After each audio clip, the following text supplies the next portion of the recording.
بسم اللہ الرحمن الرحیم۔ السلام علیکم ورحمۃ اللہ وبرکاتہ۔ میں ہوں ناصر شہزاد اور آپ دیکھ رہے ہیں بول کے لب آزاد ہیں۔ ناظرین، آج ہم گفتگو کریں گے OIC کے CFM اجلاس کے بارے میں جو گزشتہ دنوں 27 اور 28 نومبر کو افریقہ کے ملک نائجیر کے دارالخلافہ نیامے میں ہوا ہے۔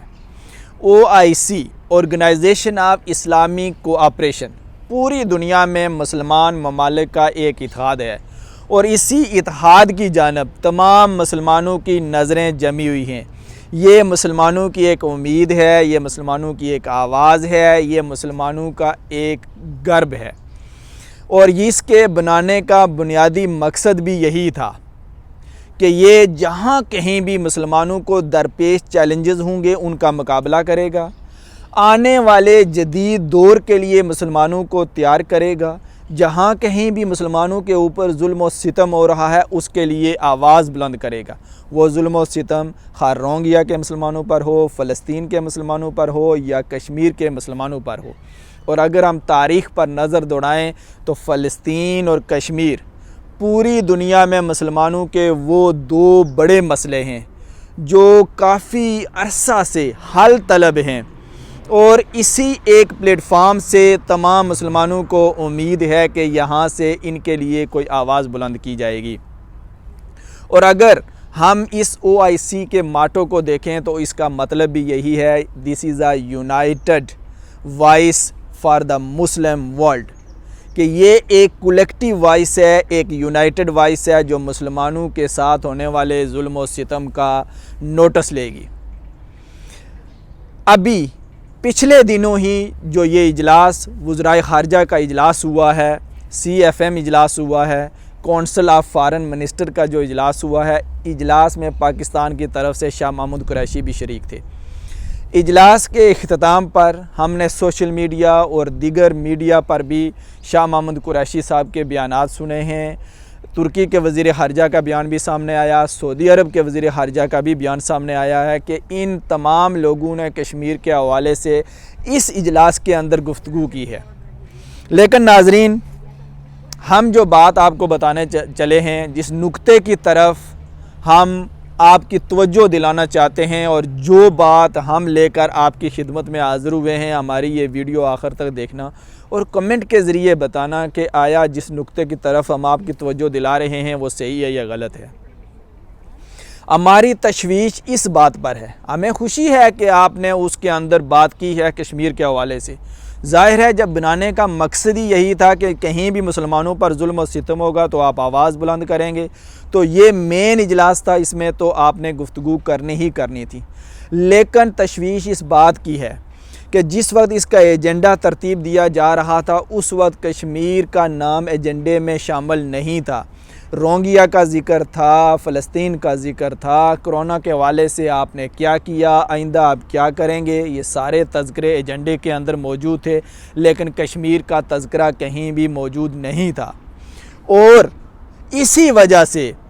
اس اجلاس کے شروع ہونے سے کئی دن پہلے تک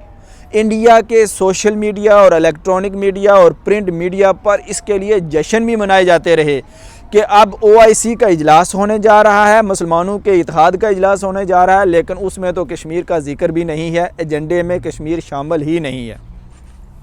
اور وزارت خارجہ کی طرف سے کہیں بھی اس کا تردیدی بیان نہیں آیا۔ ہاں، جب شاہ محمود قریشی صاحب اس اجلاس میں شرکت کے لیے جا رہے تھے تو شرکت سے پہلے انہوں نے جو میڈیا سے گفتگو کی تھی اس میں انہوں نے کہا تھا کہ ہم توقع رکھتے ہیں کہ اس میں یہ گفتگو ہوگی،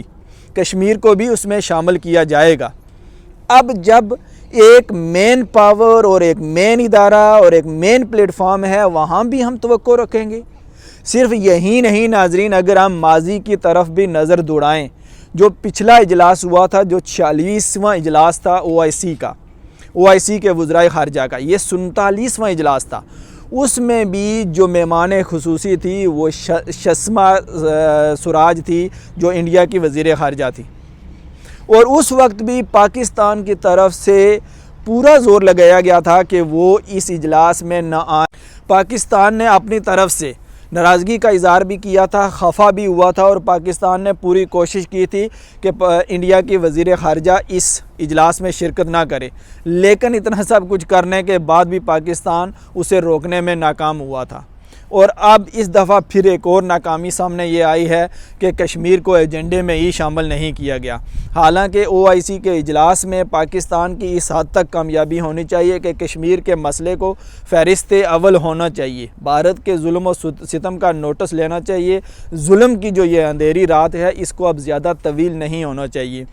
OIC کے پروگرام میں بھی یہ بات شامل ہے کہ کشمیر کے مسئلے کو اقوام متحدہ کی قراردادوں کے مطابق حل ہونا چاہیے۔ اب جب کہ OIC کے پورے پروگرام میں کشمیر کو شامل کیا گیا ہے تو کیا ہم یہ پوچھ سکتے ہیں کہ اس کو ایجنڈے میں کیوں شامل نہیں کیا گیا؟ کیا ہم صرف اس بات پر خوش ہو جائیں گے کہ ہم نے اپنی گفتگو میں کشمیر کا ذکر کر لیا یا ہم نے کشمیر کے حوالے سے تقریر کر لی؟ کامیابی تو یہ تھی کہ ہمارے ایجنڈے میں کشمیر شامل ہونا چاہیے تھا۔ کیا اس بات پر ہماری کامیابی ہے کہ ہم یہ کہیں کہ جو آئندہ آنے والا اجلاس ہے وہ اسلام آباد میں ہوگا؟ ناظرین، یہ کامیابیاں بھی اپنی جگہ بجا ہیں، ان سے انکار نہیں کیا جاتا، لیکن ہم اپنے بنیادی نقطہ سے اور اپنے بنیادی مسائل سے ہٹ کر اگر دائیں بائیں دیکھیں گے، دائیں بائیں اپنی سوچ اور اپنی تھنکنگ کو ڈائیورٹ کریں گے تو ہم اپنے اصل ایشو سے ہٹ جائیں گے اور دشمنوں کو موقع ملے گا اور وہ پھر ہمارے اوپر ہیوی ہوتا جائے گا۔ اس لیے ہماری پاکستان کے جتنے بھی سفارتی سطح کے ادارے ہیں اور OIC کے جو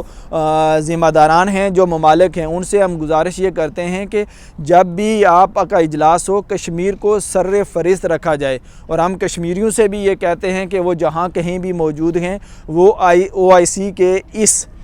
اجلاس میں جو کشمیر کو ایجنڈے میں شامل نہیں کیا گیا اس کا نوٹس بھی لیں اور OIC اور پاکستان کے جتنے بھی سفارتی سطح کے ادارے ہیں ان کی توجہ اس طرف دلائیں کہ وہ کشمیر کے معاملے کو سامنے رکھتے ہوئے اس کو اقوام متحدہ کی قراردادوں کے مطابق اس کی طرف پیش رفت کریں۔ بہت شکریہ۔